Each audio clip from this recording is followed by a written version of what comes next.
Hello and welcome to your own channel Teaching Eva.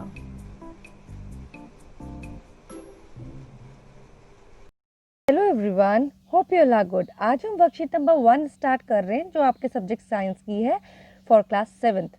यहाँ पर बच्चे आप अपना नाम लिखेंगे और यहाँ पर अपने क्लास टीचर का नाम लिखेंगे। चलिए वर्कशीट स्टार्ट कर लेते हैं। ये वर्कशीट आपकी मोशन एंड टाइम, ठीक है, चैप्टर से ली गई है। तो इसमें क्या दे रखा है, सम ऑब्जेक्ट्स आर स्टैटिक। जो कुछ ऑब्जेक्ट्स होते हैं वो स्टैटिक होते हैं, वो वहीं रहते हैं जहाँ पर वो खड़े हुए हैं, एंड दे डोंट मूव। ठीक है, तो वो स्टैटिक होते हैं एंड दे डोंट मूव, वो मूव नहीं करते, like trees, mobile, TV etcetera. While some objects can move, और कुछ ऑब्जेक्ट्स मूव कर पाते हैं from one place to another, एक प्लेस से दूसरी प्लेस पे मूव कर पाते हैं। They are said to be in motion. तो जो मूव कर पाते हैं they are said to be in motion, such as bus, car etcetera. Right, अब हम यहाँ पे ये देख लेते हैं, स्लो और फास्ट किसको बोलते हैं। The motion of some objects is slow. कुछ जो मोशन होता है कुछ ऑब्जेक्ट्स का वो स्लो होता है, while that some others is fast, और कुछ का मोशन क्या होता है, फास्ट होता है। जैसे कि आप यहाँ पे डायग्राम में देखिए, कार आगे है और स्कूटर पीछे, उसके पीछे साइकिल है।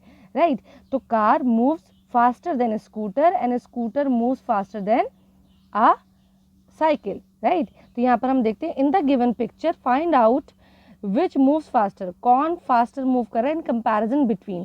अगर हम कंपेयर करें तो कार एंड साइकिल, कौन फास्टर मूव कर रहा है यहाँ पर, कार। ठीक, कार जल्दी मूव कर रही है। फिर यहाँ पर देखिए, स्कूटर एंड कार के बीच में, स्कूटर पीछे और कार आगे। व्हाट डज इट मीन कि car is actually moving faster than scooter. ठीक है, तो यहाँ पर भी क्या आ जाएगा, कार। राइट, यहाँ पर भी कार लिखेंगे आप। फिर यहाँ पर साइकिल और स्कूटर में कौन ज़्यादा फास्ट मूव कर रहा है, तो आप देखेंगे कि आप देख रहे हैं कि स्कूटर आगे और साइकिल पीछे, तो यहाँ पर आप क्या लिखेंगे, स्कूटर। ठीक है, ये फास्टर मूव कर रही है। राइट, अब यहाँ पर आप नीचे देखिए, आपको ये 3 सिचुएशंस दे रखी हैं, 1 2 3। अब होता क्या है, यहाँ पर ए बी सी 3 बच्चे हैं, ए बी सी, और ये स्टार्टिंग लाइन पर है। And what they are actually doing, ये क्या कर रहे हैं, ये रेस इनकी स्टार्ट हो रही है यहाँ से, ये स्टार्टिंग पॉइंट है। ठीक है, जब इन्होंने अपनी रनिंग स्टार्ट करी, रेस स्टार्ट करी, तो बी आगे हो गया, सी पीछे और ए सबसे पीछे। फिर उसके बाद थर्ड सिचुएशन में क्या हुआ कि क्रॉस लाइन तक ए पहुंच गया, एंड पॉइंट तक ए जल्दी पहुंच गया, ए आगे हो गया, सी पीछे और बी सबसे पीछे, जबकि बी पहले सबसे आगे था। The distance move by objects in a given time can help us to decide which one is faster और स्लोअर।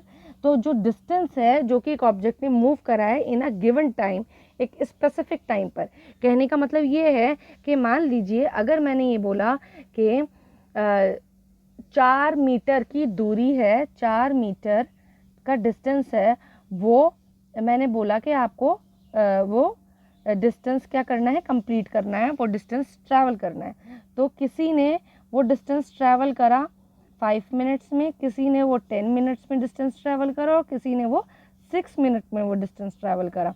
तो टाइम से हम ये अंदाज़ा लगा सकते हैं कि कौन फास्टर मूव कर रहा होगा, जबकि डिस्टेंस एक था। तो यहाँ पर आप देखिए कि यहाँ पे जिसका टाइम सबसे कम होगा, यहाँ टाइम सबसे कम है, तो ये जो है वो सबसे ज़्यादा फास्ट चला होगा, क्योंकि इसने कम टाइम में ज़्यादा डिस्टेंस को ट्रैवल कर लिया, और जो स्पेसिफिक डिस्टेंस था उसने सबसे कम टाइम लगाया। तो उसी हिसाब से डिस्टेंस मूव्ड बाय ऑब्जेक्ट्स, तो distance moved by objects in a given time, एक गिवन टाइम में, can help us to decide which one is faster. तो वो हमें बता सकता है, उससे हम अंदाज़ा लगा सकते हैं कि कौन सा ऑब्जेक्ट ज़्यादा फास्टर था। Observe the race in the above 3 pictures and write. ये आपने अभी मैंने एक्सप्लेन करा है कि यहाँ पे जो रेस हो रही है उसमें कौन फास्टर होगा, who is running faster among A B C. तो जो फिनिश पॉइंट पर आया है सबसे पहले A is actually moving faster, और ये फास्टेस्ट था अमंग दीज 3।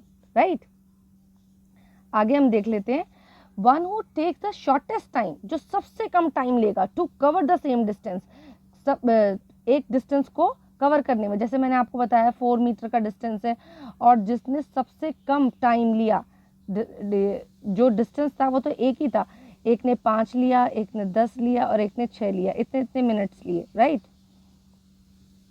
तो जिसने सबसे कम टाइम लिया वो सबसे फास्टेस्ट मूव करेगा और उसकी स्पीड क्या होगी, सबसे ज़्यादा होगी। तो one who take the shortest time to cover the same distance has the highest speed, उसकी स्पीड सबसे ज़्यादा होगी। अब स्पीड क्या होती है, speed is actually the distance covered by an object in a unit time in the is the speed of the object. अगर मैंने ये बोला 4 मीटर पर सेकेंड, तो 1 सेकेंड में इन द यूनिट टाइम, ये 1 सेकेंड में how much is actually a person is covering that distance is actually speed। तो 4 metre per second is speed, क्या हम कंपेयर कर रहे हैं कि 1 सेकेंड के अंदर उसने कितना डिस्टेंस ट्रैवल किया है, ठीक है। तो वो आपकी क्या कहलाएगी, स्पीड। तभी स्पीड का जो फॉर्मूला होता है वो क्या होता है, total distance covered upon time taken, कि कितना हमने डिस्टेंस ट्रैवल किया, कितना हमने डिस्टेंस ट्रैवल किया और कितने मिनट में या कितने सेकंड में ट्रैवल किया, तो वो स्पीड कितनी निकल आ जाएगी, 4 मीटर पर सेकेंड, ये स्पीड आ जाएगी। ये हमारा डिस्टेंस था और ये हमारा टाइम था। तो distance upon time is speed. Speed क्या है, डिस्टेंस अपॉन टाइम। अब आगे हम देख लेते हैं motion. What is actually motion is actually divided into 2 types, ठीक है, uniform motion and non uniform motion, right.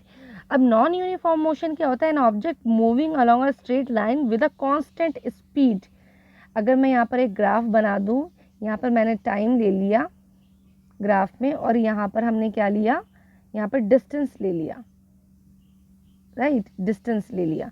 तो यहाँ पर 1 सेकेंड में, 2 सेकेंड में, 3 सेकेंड में, 4 सेकेंड में, ये 1 2 3 4 सेकेंड्स हो गए। यहाँ पर 1 मीटर, 2 मीटर, 3 मीटर, 4 मीटर, इस तरह से डिस्टेंस हो गया। तो यूनिफॉर्म डिस्टेंस में हमेशा ग्राफ में स्ट्रेट लाइन आती है, an object moving along a straight line with a constant speed. ये दिखाएगा ये कांस्टेंट स्पीड है कि 1 सेकेंड में 1 मीटर, 2 सेकेंड में 2 मीटर, 3 सेकेंड में 3 मीटर और 4 सेकेंड में 4 मीटर।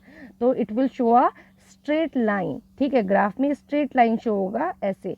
तो ये एग्जांपल होगा आपका यूनिफॉर्म मोशन का। कहीं पर भी आप ऐसा ग्राफ देखें तो आप आइडेंटिफाई कर सकते हैं ये यूनिफॉर्म मोशन है और ये कांस्टेंट स्पीड है। वहीं नॉन यूनिफॉर्म मोशन किसे कहते हैं, speed of an object moving along a straight line keeps changing. अगर मैंने ये ग्राफ बनाया तो यहाँ पर डिस्टेंस और टाइम का अगर हमने ग्राफ बनाया तो जो ऑब्जेक्ट है वो जो मूव कर रहा है स्ट्रेट लाइन में, वो कीप चेंज, अपना जो पाथवे है वो कीप चेंज करता रहेगा। It will keep changing it's pathway के पर्टिकुलर, मान लीजिए 1 सेकंड के अंदर इसका डिस्टेंस पहले 2 था, फिर दूसरे सेकंड के अंदर इसका डिस्टेंस कम हो गया, फिर तीसरे सेकंड में इसका डिस्टेंस और बढ़ गया। तो ये यूनिफॉर्म नहीं रहेगा, इसके अंदर यूनिफॉर्म मोशन नहीं होगा, ठीक है। तो इसको हम क्या बोलेंगे, नॉन यूनिफॉर्म मोशन बोलेंगे। तो मोशन एक्चुअली में 2 टाइप्स के होते हैं, uniform motion in which it will have a constant speed, तो ऑब्जेक्ट की क्या होगी, कांस्टेंट स्पीड होगी अलोंग द स्ट्रेट लाइन। और नॉन यूनिफॉर्म मोशन किसे कहते हैं कि ऑब्जेक्ट की जो स्पीड होगी एक स्ट्रेट लाइन में वो क्या होगी, इट विल कीप चेंजिंग, वो चेंज होती रहेगी। चलिए अब हम क्वेश्चन आंसर्स पे आ जाते हैं। फर्स्ट क्वेश्चन देखिए, Khushi and Soni are the 2 sisters. Khushi and Soni क्या है, 2 सिस्टर्स हैं, both go to the same school, तो वो दोनों एक ही स्कूल में जाती हैं। खुशी रीचेस स्कूल इन 12 मिनट्स, तो खुशी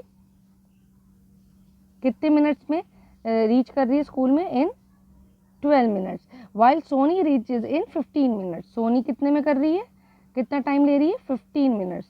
तो आप यहाँ पर अंदाजा लगा सकते हैं कौन ज़्यादा टाइम ले रहा है, सोनी ज़्यादा टाइम ले रही है, खुशी कम टाइम ले रही है। तो हु मूव्स फास्टर, तो जैसा कि खुशी कम टाइम ले रही है तो आप आंसर लिखेंगे खुशी मूव्स फास्टर, राइट। एंड क्या पूछ रहे हैं, who moves slower, and Soni moves slower, ठीक है। तो खुशी ने टाइम कम लिया है तो वो फास्टर मूव कर रही है, सोनी ने टाइम ज़्यादा लिया है तो वो स्लोअर मूव कर रही है। अब सेकंड क्वेश्चन देखिए, their school is 600 metre far from their home. उनके घर से उनका स्कूल 600 मीटर की दूरी पर है। दे रीच इन 60 सेकेंड, लगभग 60 सेकेंड क्या होते हैं 1 मीटर, तो 60 सेकेंड में रीच कर जाते हैं। What is the speed of the car? As we know that speed is equal to distance upon time. सबसे पहले हम फॉर्मूला लिख लेंगे, speed is equal to distance upon time. यहाँ पर हमको डिस्टेंस भी दे रखा है और टाइम भी दे रखा है, तो हम स्पीड आराम से निकाल लेंगे। तो speed will be equal to, distance कितना है आपका 600 मीटर अपॉन 60 सेकेंड्स, राइट। तो यहाँ पर आपका 0 से 0 कट हो जाएगा और 60 को जब 6 से डिवाइड करेंगे तो what will you get? You will get 10, right. तो आपकी स्पीड कितनी आ जाएगी? Speed is equals to 10 metre per second. ये आपका आंसर आ जाएगा। तो वो इतनी स्पीड से स्कूल तक पहुंचेंगे। होपफुली आपको वीडियो समझ आई होगी। इसमें कोई भी प्रॉब्लम होती है तो आप मुझसे कमेंट बॉक्स में पूछ सकते हैं। Till then keep learning and keep watching. Thank you.